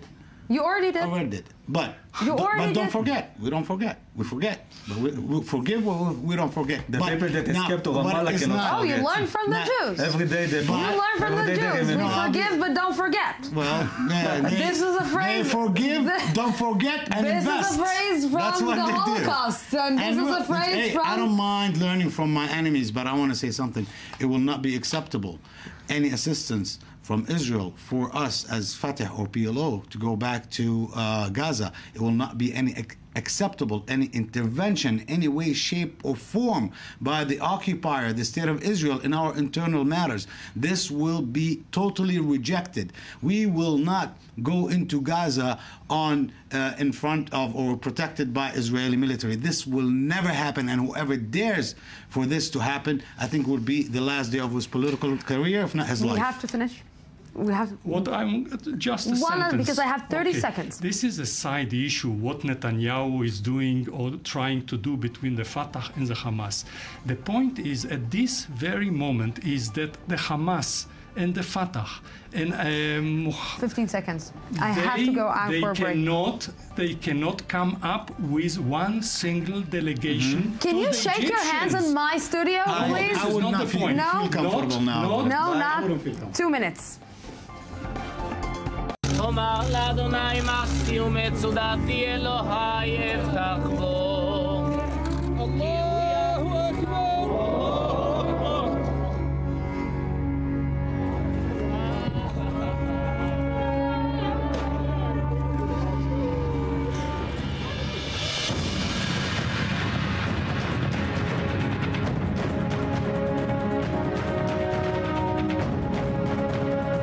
ولم يكون وقتا لإطلاق النار إلا بوقت العدوان ورفع القطاعات. מוחמד דף מסתתר כבר שבועות מתחת לעזה ושם הוא יישאר מפני שהוא בן מוות.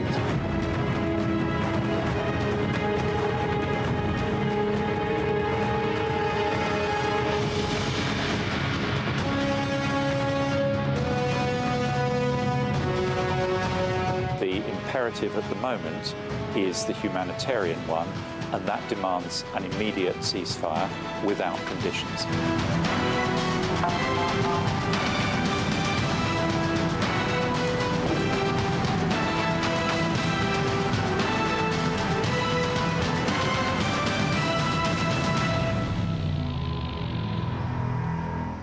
Welcome back to this I-24 News special edition of the news today. We continue our extended coverage of Operation Protective Edge, and right now joining me, Eli Nacht, director of the Israeli Empowerment Lobby. Good evening. And Yaakov Livneh, head of Euro-Asia Department at the Israel Foreign Ministry. Good evening. Thank you very much for coming. Good evening. And Bassem Eid, the human rights activist. Good evening. Thank you very much for coming. Gentlemen, thank you very much for coming to the studio and to this discussion. Let's start with the support that Israel is getting in this specific operation. Outside, it didn't happen in this percentage, let's put it this way, in any other operation that Israel conducted in the Gaza Strip. That's true. How come? The question is to me? Yes. Okay, how come? Probably now more than ever the world see that we are trying as much as possible to be tolerant towards the Palestinian civilians. We agree to any ceasefire, we agree to any offer, whatever it is was proposed to us by United States, Egypt, the Palestinian side, and we saw the consequences from the Palestinian Gaza Strip, continue firing at our citizens. We are taking any measure in order to minimize the casualties on this side, and yet they are firing more and more rockets into Israel, trying to aim at the civilians' places, into schools, into kindergarten, synagogues, into Jerusalem, to cause as much as casualties as possible. And I believe now it's more than ever, now that our civilians, thanks to the Iron Dome, can actually hold this operation more than they could hold it from before, because there's not that much, of course. Every casualty is a big thing for Israel, but yet we can actually hold for a military operation for more days than it was before, and we can do it in a much smaller steps. And we see as long as we are going more and more with the smaller step, they're trying to attack us in a more and more aggressive way. Benjamin Netanyahu tried as much as possible not to get into Gaza Strip. He restrained himself, as we can see, during the whole operation, even when the Israeli opinion inside our country was against it, and we can see the polls of support of 73% of people who said that you should hit him, you should take the Hamas out of the government, of the Gaza Strip, of this earth, whatever you said. And yet he restrained himself. He started with a little, and the world, I think, appreciates this tolerance. And yeah. The world, like you said, appreciates this tolerance, but until when, Mr. Livne? Because each and every image of a child, of a dead child coming out of the Gaza Strip, each and every image of a destroyed house in the Gaza Strip, each and every family that is being killed in the Gaza Strip is making, let's say, this window, this, let's say, big support smaller and smaller and smaller, because at the end of the day, a child in front of a state, we know that in this battlefield, you cannot win. Well, you know, I think the Israeli government said right from the beginning that it has a very important role here to play, and this is to defend the security of the citizens of Israel. And this is something that we have been trying to do right from the beginning of this military operation. I think it's hardly a secret that the Israeli government and the Israeli public did not want to enter into such a military operation. We have offered more than once a ceasefire that could end the fighting, but we need to have a partner on the Palestinian side. Unfortunately, this is not the case. On the Palestinian side, we have the Hamas, which is a terror organization, one of the worst. It's a terror organization who, with one push on a button, can terrorize a whole country. We have today a situation that I think no other country in the world actually has. A terrorist organization can threaten each and every Israeli, no matter if he lives near Gaza or in Tel Aviv or even in Jerusalem. This is something that no government can accept, and this is certainly something that the Israeli government will not accept. Mr. Eid, we are talking a lot about the horrible images that we're seeing from the Gaza Strip and what is happening in the Gaza Strip. But one cannot feel uncomfortable about the use of that Hamas is doing with these images, because it doesn't come, and we can see it doesn't come for the benefit of the people. It comes for the benefit to continue the fight, of their own benefit, and to give a legitimacy to continue the fighting against Israel.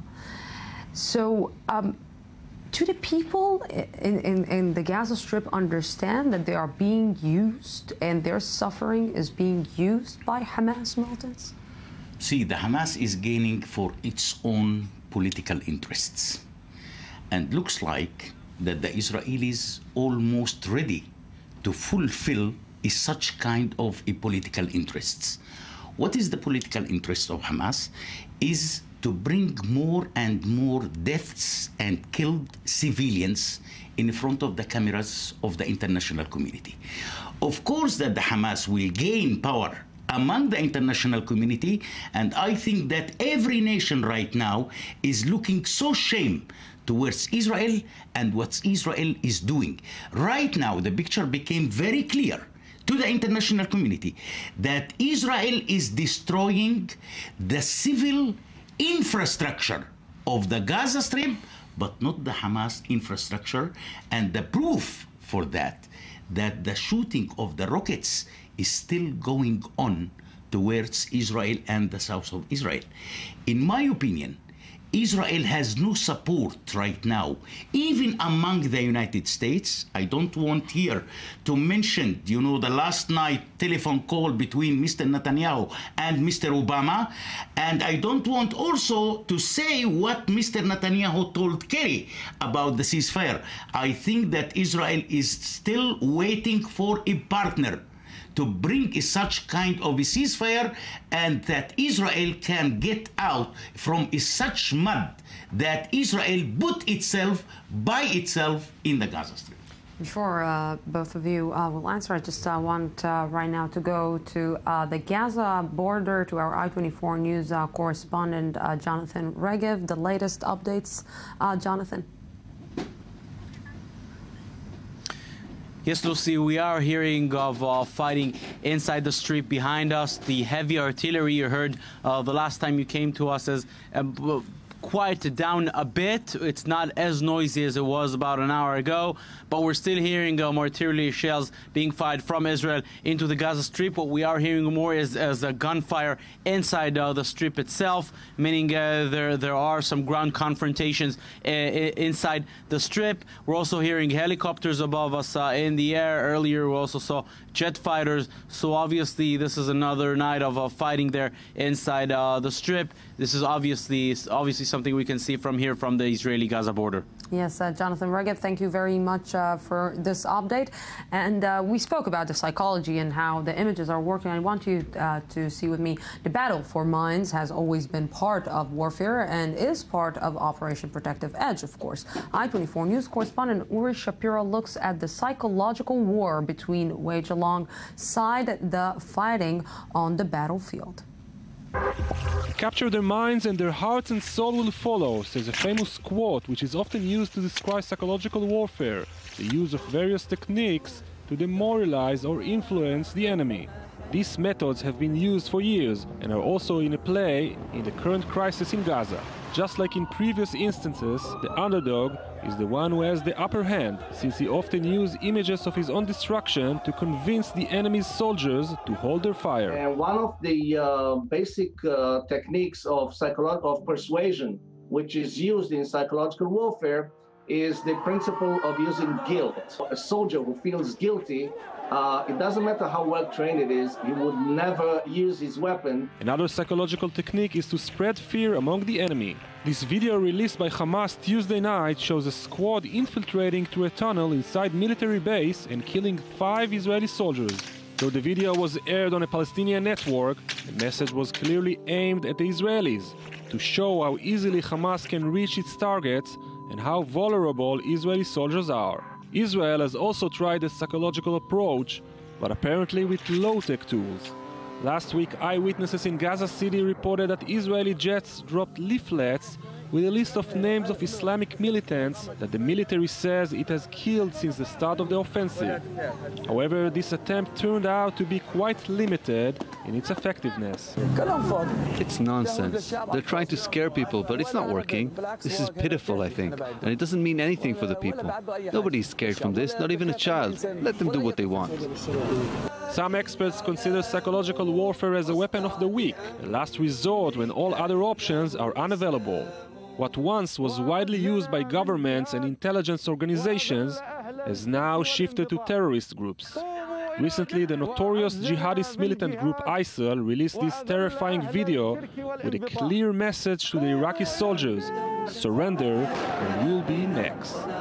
In a world of social media with a lack of censorship, the psychological warfare option is once again on the rise. Everyone has now a smartphone and a computer, so you can reach much more effectively than what armies used to do in the past. We are, especially the Western society, is much more vulnerable to psychological warfare than ever before. The battle today is much harder than it used to be, especially the battle of mine, isn't it? Well, I think the battle is harder today, first and foremost on the military front, if you will. I mean, we see today an Israeli army that has to operate against a terrorist organization, which has the equipment of an army, but which uses this equipment as a classic terrorist organization, meaning it does not confront the army on the other side, but it hides behind civilians, it hides behind children and women. And to operate in such a situation, I think it's quite a unique situation. Yes, we have seen some of it in Iraq, some of it in other places, but I think the situation here is unique. And this is also the reason why you have so many casualties on the Palestinian side. One has to understand, and I think many people today in the world understand this, that most of the casualties are actually being inflicted because of the way how Hamas operates. On one hand, as an army, using military weapons. On the other hand, as a classical terrorist organization, and this is something that I think the world cannot accept, the world shouldn't accept. How do you explain this? You managed to do a big protest pro-Israel and a big demonstration pro-Israel. How did you manage to just... First of all, I wasn't alone. I wasn't alone. It's important to say. Of course, there were many people, and there was also a member of the parliament on the Ukrainian side who actually helped. Even members of a parliament on a very radical right side of the parliament, that people sees them as a neo-Nazis organization or nationalist or ultra-nationalist, it depends how you call them, who also actually was performing there and saying a lot of warm support, giving a lot of warm support towards Israel and the situation that right now going on here in Israel and the Gaza Strip, because they feeling right now that they are having the same fight as do we, because right now in Ukraine and Russia, you know, military, they're being killed about 100, that's what they are saying. It's of course unofficial numbers, but there's being killed each day 100, 120 people, civilians and military officers. And the most important thing, if you just was speaking about the psychological welfare war for the brain, minds, and whatever it is, if we're comparing between the Ukrainian resources and tools and possibilities and abilities to compete the Russian abilities and the Russian television and the Russian mass media and the Russian money and the Russian propaganda, so the Ukrainian also, for example, that's what they feel, losing this war for brain, and they're feeling right now very empathic to Israel because they understand right now how Israel is feeling. So they... How do you, you know, I'm on Twitter, and I'm seeing a lot of tweets coming out of the Gaza Strip, and Twitter is and Facebook.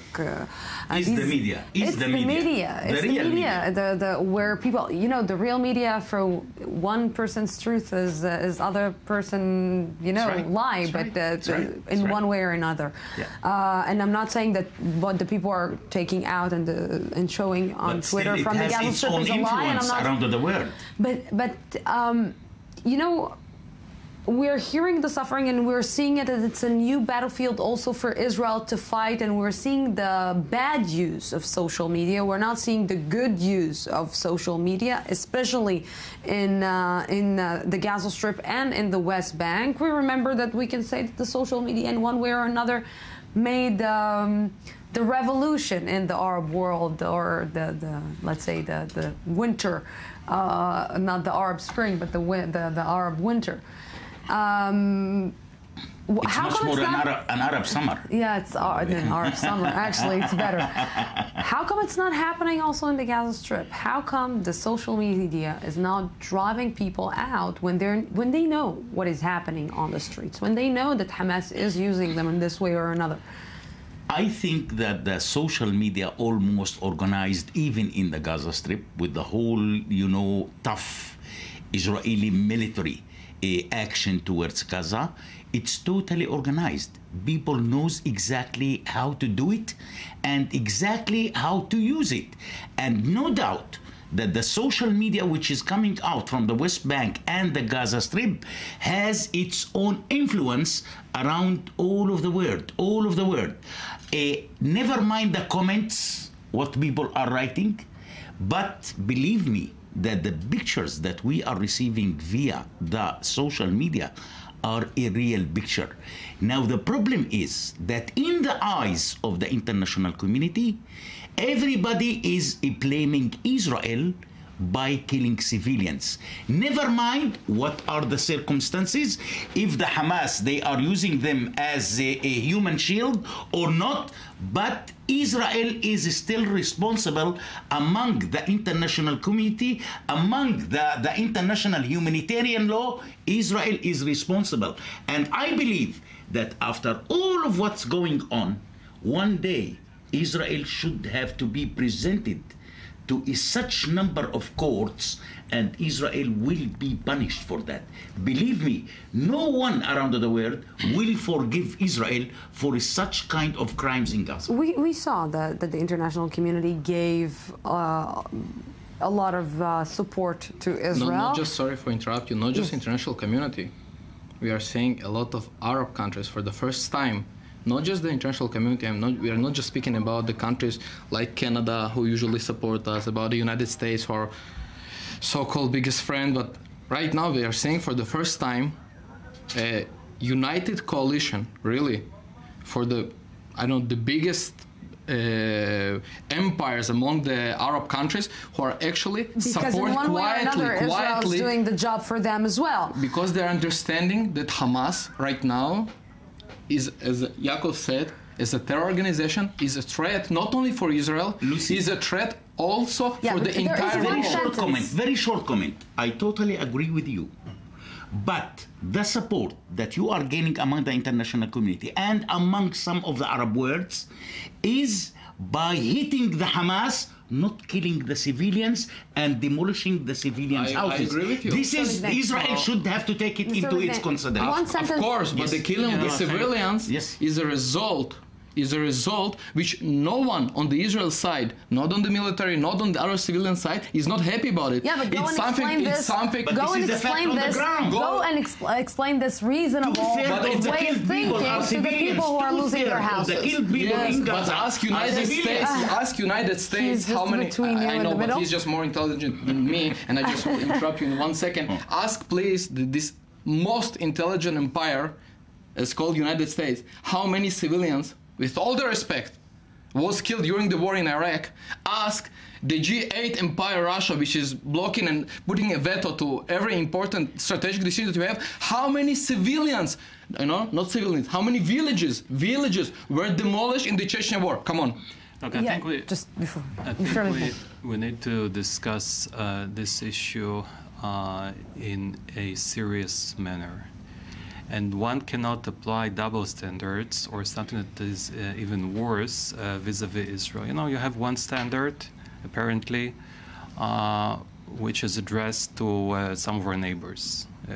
There you have countries who are allowed to kill hundreds, thousands, even tens of thousands of people, even their own people, and get away with this.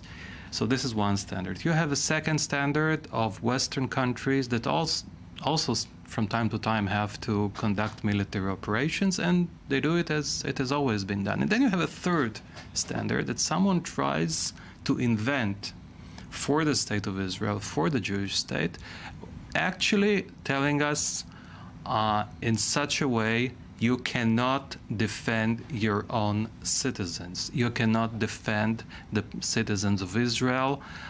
You cannot prevent terror organizations attacking Israelis. I think this is something that no country can accept. This is completely unreasonable. This is also completely unacceptable from the point of view of international law. So I think if someone wants to go along this way, it will lead nowhere. Mr. Livnei, I will take one sentence from what Mr. Bassam Eid said, and it's that Israel is managing to destroy not the infrastructure of Hamas, but the infrastructure of the civilians who are living in the Gaza Strip. And when this is a problem. This is a problem. When you're demolishing while you're fighting the Hamas and while you're fighting the terror, you are on the way demolishing the infrastructure of a innocent civilian population. At the end of the day, this population that you're trying to show it, that these people that Israel is fighting are against them, at the end of the day, you will be their enemy again. Because you're trying to change their mind in a totally different way. And at the end of the day, the missile that hit was your missile and not the Hamas. In some cases it is, but at the end of the day, it's not Hamas, it's Israel. I can agree with you that changing the minds of the people on the other side is something that is important. It's something that we need to do. But the first and most important target of any government is to defend its own people. It's not about changing one's view here. It's about stopping rockets being shot at Israel. It's about preventing tunnels that can kill dozens and dozens of Israelis. This is something that we cannot accept. This is something that we need to stop. Once this has been addressed, and this is why the Israeli government demands, and I think it has a lot of support in the world, we demand to have a demilitarized Gaza. We demand that this terrorist organization, the Hamas, will not have the capability, once again, to attack Israelis. I think that once this situation finds its solution, we will have the opportunity to talk with the people who live in Gaza and to find an accommodation. But the first priority of the Israeli government is to have a secure situation, and I think this is something that we will have to have. I want just a comment on what Jacob mentioned. I think that the conditions that you almost mentioned, it's probably will take over than 2,000 years to be implemented. Secondly, well, I certainly hope I don't believe. Certainly hope and think that it will take much less. You hoped also in 2008, 2009. You hoped also in 2012. I want to tell you that one of the biggest leaders that Israel almost 15 years looking after him, Muhammad Deif, with 6 assassinations times that Israel tried to, and Muhammad Deif is still operating in Gaza, and believe me, he will continue operating in Gaza even after such kind of war. Everybody knows that it's going to be ended by a ceasefire rather than to kick out the Hamas from the Gaza Strip. Secondly, believe me that the Hamas, among the Islamist organizations who are operating in the Middle East, is the most moderate organization.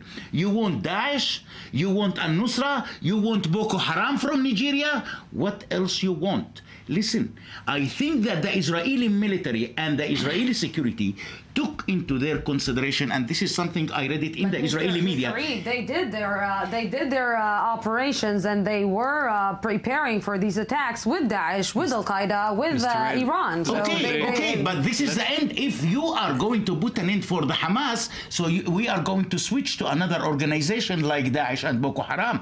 I am quite sure that there is a full cooperation between all of these Islamists around the world, but still to have the Hamas rather than to have Daesh. Before you answer, just let me be very clear. If one calls an organization that shoots on Israeli citizens a moderate one, and perhaps he is in someone's view, then we cannot live with such a moderation. So take the closure off. That's it. One demand. We need to change. One demand. We need to change this situation, and the closure. You have another 1,800,000 people who would like to survive. How they can survive without the closure just for a second make your life for a reason, and you know this. I will make your life a little bit harder. Before that, I want to go live to Soroka Hospital in Beersheba, where our I-24 News correspondent Shai Ben-Ari is standing by. Shai. Yes, Lucy. Well, since our last report here, we've basically counted around five Israeli soldiers arriving here with injuries. I'll just add that they were actually conscious, and it appeared to not be cases of major injuries, thankfully. But of course, this operation continues to take its toll. We're talking about a number of ambulances that pulled up to the hospital entrance behind me, military ambulances, not civilian ones. And aside from that, regarding the procession of dignitaries that has been visiting here at Soroka and other hospitals over the past few weeks, among the visitors today was the former Israeli president, Shimon Peres, who actually made an interesting statement, basically saying that this operation operation needs to be brought to an end as soon as possible. Now, this is interesting because perhaps a week earlier he would not, I don't think we would have heard that kind of statement from a sitting Israeli president. And that statement actually puts, is opposed to for example, the head of the Labour Party, the head of the opposition, Uji Herzog, who basically said that he lended his support to the Netanyahu government in its handling of this operation, basically stressing that Mahmoud Abbas needs to return to control the Gaza Strip, the Fatah needs to return to power there, stressing, of course, the message of demilitarization, which has also been stressed by the Netanyahu government. So we're basically seeing Shimon Peres, the former president, positioning himself, let's say, to the left of the Labour Party, which he once belonged to. That is one political development that has come as a result of this operation. Yes, Shai Ben-Ari, thank you very much for this. And we reported to you just a short while ago, a report by AFP, that an Israeli delegation already arrived to Cairo. But right now we're getting reports that the Israeli delegation already coming back, left Cairo and came back to Israel. That was, we could say, a really short visit in one edition of the news today. But apparently some reports are saying that it's because the Hamas delegation was not there. So if Israel is going and Hamas is not there and it's coming back because Hamas is not there, can you explain to me how come? Well, I think that from the beginning of this operation, as I've said, we did not want to have this military operation. And even after it began, we were ready more than once to stop it and to find some kind of accommodation which will ensure the security of the Israeli citizens. This is something that we are trying to do today also. And it appears that it will take some more time. It seems that Hamas is not interested in finding a solution. It seems that Hamas probably has some interest. I'm afraid that it has an interest to see more Palestinians being killed. This, I think, only shows the nature of this organization. Israel, basically not see the opportunity that the Egyptians are offering and sit down with Egypt and maybe with the Palestinian government and close this deal without Hamas? Why do they need Hamas on the same table to reach to achieve the Who will stop Egyptian the shooting initiative? of the rockets then? Who will stop the shooting of the rockets then? You know, you have the Hamas. It's a terrorist organization which took full control of the Gaza Strip. You have there 1.8 million people who are living there under the terror of the Hamas. You know, the Hamas terrorizes not only the people of Israel, it terrorizes also the Palestinians who live there at the Gaza Strip. They cannot do anything against the Hamas. They cannot act against it. They cannot vote it out of power. So this is This is why Egypt gets into the picture. This is why maybe Egypt should do the job also for Israel. See, in my opinion, and for the Palestinians. In my opinion, no ceasefire will be reached until Israel will obey most of the conditions that the Hamas almost declared on. Secondly, there is a problem right now between the Hamas political leadership and the Hamas military leadership, how to inform the delegation. But the Hamas political leadership is basically right now controlled by the Hamas military leadership. Exactly, and they couldn't obey the Egyptian order to make a delegation and to go to Cairo without getting the agreement from the military leaders of the Hamas. This is the problem. Secondly, how the Palestinian Authority or the Palestinian government can solve the issue. The Palestinian Authority couldn't ever replace Hamas in such kind of things. Hamas all the time demanding from Egypt that we are the partner and we should have to appear in front of any committee for a ceasefire, but not to be replaced by the Palestinian Authority or by Mr. Abbas. Okay, let's try to think out of the box for a second.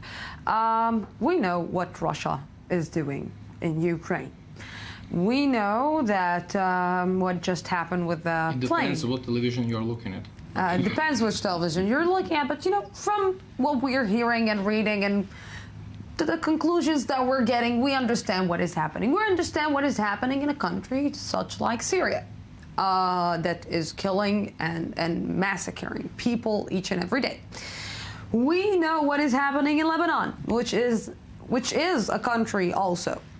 So what is the difference between Lebanon and Syria and Russia and the United States that did the same in Afghanistan and what about Iraq? Or Iraq? What about Syria? I think we got this answer already from Yaakov from before. This is the double standard. This is exactly what is the difference with Hamas? What is the difference? Because Hamas is declared as a terror organization. This is the difference. And doing what Russia is doing is not terror against the Ukrainians? Well, I'm not doing what Bashar al-Assad is doing to his people is not terror? Look, I think the situation with the Hamas is really a very special one. I don't think that you have in any other part of the world a terrorist organization that took such a strong grip, such a strong control on civilian population, which is quite large, almost 2 million people, terrorizes them, does not give them the opportunity to choose any other way, uses most of its capabilities, most of the money that the Gaza Strip receives for the Palestinian citizens there, uses it to create military infrastructure, then uses this military infrastructure, but hides behind the civilian population. And who is giving the money to Hamas? Qatar. And Qatar is closing a deal with the United States. So the United States is arming Qatar and they are arming Hamas, which means that the United States is also connected to this. At the end of the day, terrible situation. I think that the responsibility lies with the people who, as I've said, push the button, with the people who send the rockets on Israel, and these are the people with which we have to deal, unfortunately. It goes all back. Okay, let me speak. Yes. I was holding my breath. I think everything goes back to money. Okay, we can see it like that. It's very simple. Who is buying more? Not exactly. I will give you my scripture to this one, and you tell me if you see it in the same way.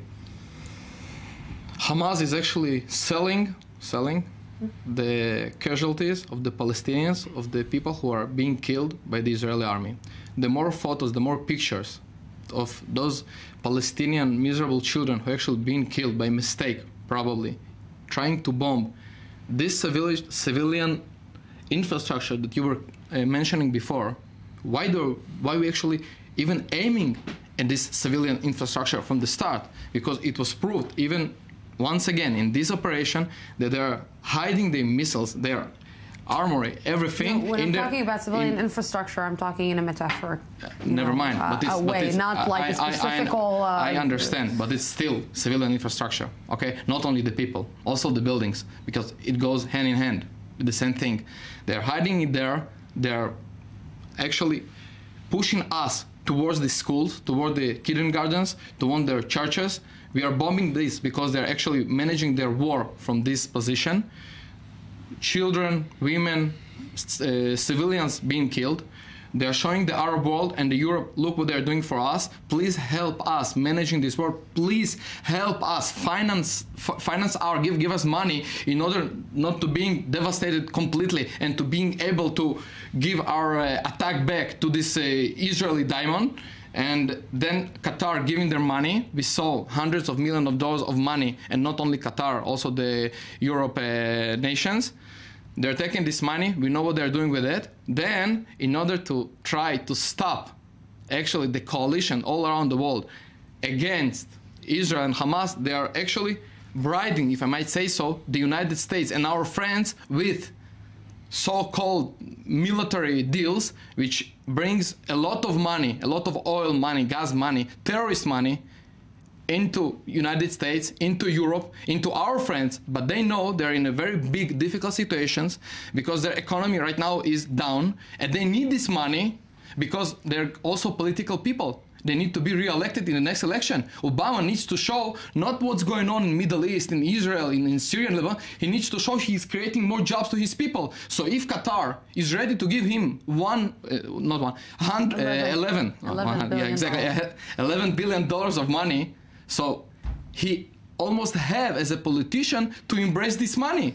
I will just say that reports are getting now that the UN Secretary General is saying that Ban Ki-moon is saying that Israel is the one who's in charge about the killing in Sajaya, in UNRWA school, and that Israel is responsible for the killing there. You wanted to answer? See, first of all, I want to go to the specific answer probably about what is the difference here between Gaza and Iraq and Syria and Lebanon, whatever. I think what makes it different is Israel, that Israel is involved in such kind of war. And no doubt we know without this war, Israel almost used to have a huge support among the international community. And of course, because of the double standards of the United States of America. Now, I am a person who will never believe that any ceasefire will be reached without to fulfill the all conditions of the Hamas. It's only one condition, believe me, probably you can read it in 40 pages, but the conclusion is one: take the closure off. That's it. You have 1,800,000 people who want to survive like the other people in the south of Israel. Yeah, but to take the blockade out of the Gaza Strip may bring more weapon to the Gaza Strip, and we start all over again. Excuse me, but they opened in 2005. Israel made a good agreement with Egypt how to control the Rafah passage. They can make the same for the other passages. And look what we got, huh? Gentlemen, thank you very, very much for coming, and we are just going out, finishing this. Have a great night from the Jaffa Port.